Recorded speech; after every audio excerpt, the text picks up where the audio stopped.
Hi, I'm Chantelle and I am with University of the Nations in Bali, Indonesia, and have been working with this wonderful organization, Youth with a Mission, for 25 years this year. Diversity, what makes us different? We often think of the obvious, gender, culture, age, but there's some of the others that are just a little less obvious for us to think of, some of those things that make us unique. I often think of the scripture in Psalm 139, verse 15, where it talks of God knitting us together in our mother's womb. This, to me, creates a picture of those differences within us, those differences that make us who we are, those differences that make us unique, those differences in how we understand the world around us, those differences in our personality, those differences on how we receive and give information, on how we communicate. Those parts of us where God knitted us together to make us who we are and to make us unique. What are the differences? What is diversity? The beauty of diversity and the beauty of Youth with a Mission is the coming together of these differences that make us so beautiful. This is also the challenge in YWAM, the challenge of coming together with these many differences and learning to find our way of working together, of moving forward together, of working together to fulfill God's vision and dreams in the nations as we come together with our many different differences. I think of many times where I have been frustrated by others, frustrated, and I can identify that often it is because of this diversity, this difference in the way that we communicate, this difference in the way that we operate. And difference can be frustrating. Difference can confuse, and difference can separate us.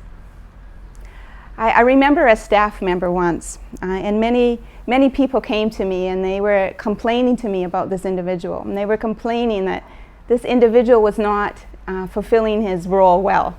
He was not doing his job. He was not responsible. And they were frustrated with him. And I met with him, and I met with him to talk about this conflict and this situation. And in that time of talking with him and sharing with him, I discovered that his job training for this role that he'd been given consisted of handing him a manual. And he said, I looked at this manual and I'm overwhelmed by all of the words, and I don't know what my job is.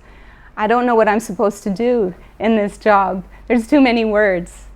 And so I took that manual and I read through that manual, and I summarized it into a checklist. And I made a checklist for this young guy. I made a checklist of responsibilities that he had to fulfill every day and responsibilities that he needed to fulfill weekly.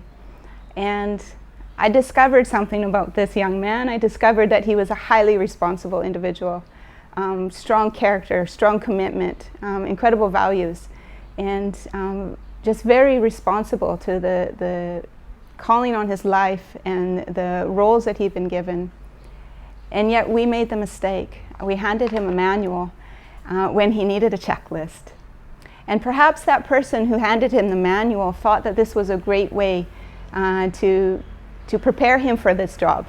Maybe that individual would have appreciated a manual when she began her job. Maybe that individual was someone who received information and training well by reading a manual. But this young guy was overwhelmed by his manual, was confused by his manual, and it did not serve him. But for that one individual that gave it to him, I think she thought this is the best way, because it probably was the best way for her. And when I had that experience with this young guy, it kind of set me on a journey of discovering that people are different, and people grow differently, they learn differently, they receive information differently. And I thought, how many times have we been handed manuals? We've been given a manual for a job that we need to do. We've been given a manual for a task.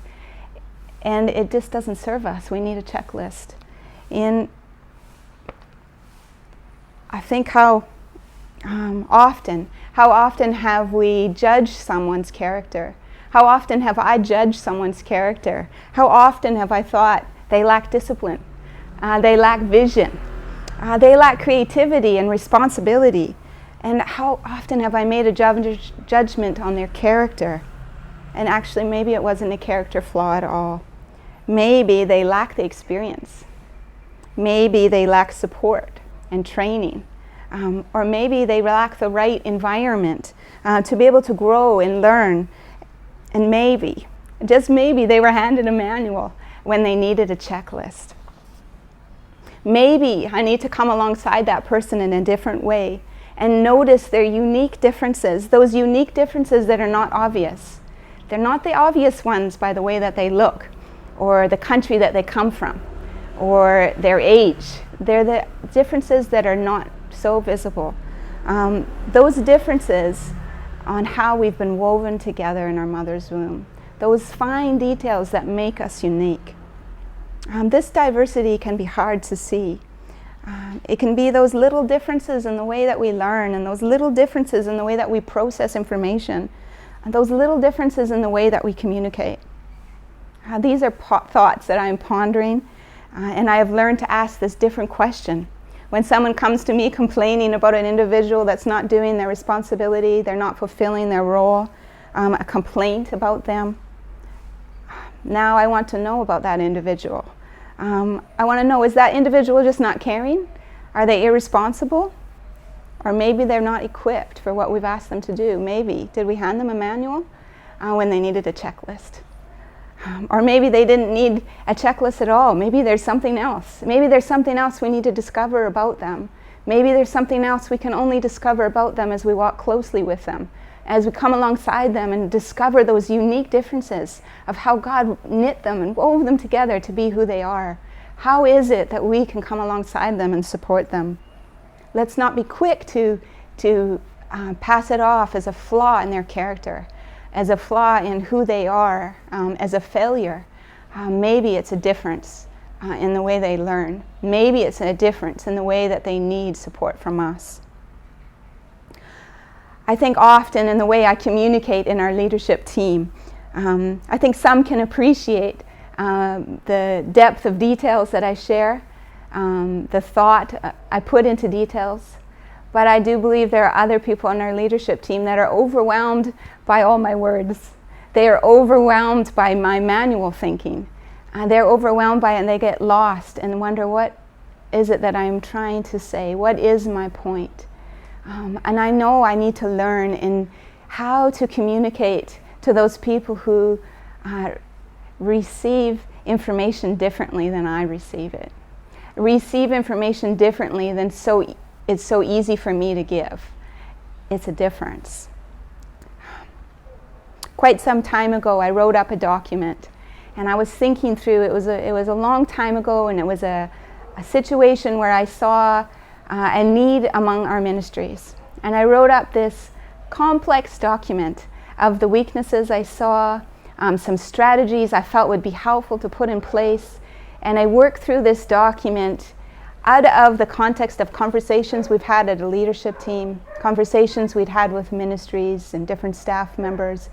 It was information I had collected from many. It was not just my idea. But I gathered it together and I wrote up a document, and I sent this out to our leadership team. And I received very little feedback on that document, maybe actually no feedback. And I remember I brought it up later with our leadership team, and one member said, I had a look at the document and I got lost. It was so many words, I didn't understand what it was about. I couldn't read it. And I don't know what happened to that document. The conversation finished there, and we did not completely follow through with that process. And it has left me pondering. I know that document was not the answer. I provided a manual when people were not needing a manual. It did not meet the need that we had.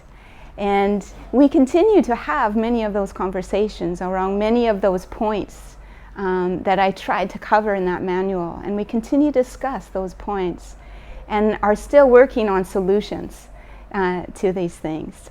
And I know that the manual was not the solution, and yet we work. We work towards finding a way that works for us in our uniqueness of who we are, in our many differences of who we are. And I'm learning a new perspective. I'm learning through these different experiences I've had, and the beauty of Youth with a Mission, the beauty of working together with such diversity in difference of culture, age, gender, difference of background, and difference in personality, and difference in the uniqueness of how we've been woven together. And I'm learning to look at what can seem as failure, what can seem as a flaw, and I'm learning to look at it as a challenge, to look at it as a challenge to approach this differently. Let's approach this in a different way. How does this individual need more support? How do they need more input? And not just more, but how do they need it in a different way? How can we approach this differently? They may be frustrated, and everyone else around them may be frustrated with them. And it's not because they've done something wrong. It might be because we've handed them a manual when they need a checklist. Or it might be that they need something completely different we don't know yet, and we're still discovering. It might be that we're asking something of them that is just not a good fit for how God has woven them together, how God has woven that uniqueness into who they are. I believe the enemy wants to use our diversity to tear us apart, but God's vision for us is for us to celebrate this diversity, to value this diversity, to value and celebrate the differences of who we are, of how He's created us, and to bring them together and to paint a beautiful picture that reflects who He is to the nations of this world. What makes us different? The beauty of diversity and the beauty we see within this organization of Youth with a Mission is the coming together of all of these many differences, and together it makes us beautiful, and it makes us better able to reflect the beauty of who He is into the nations. Thank you.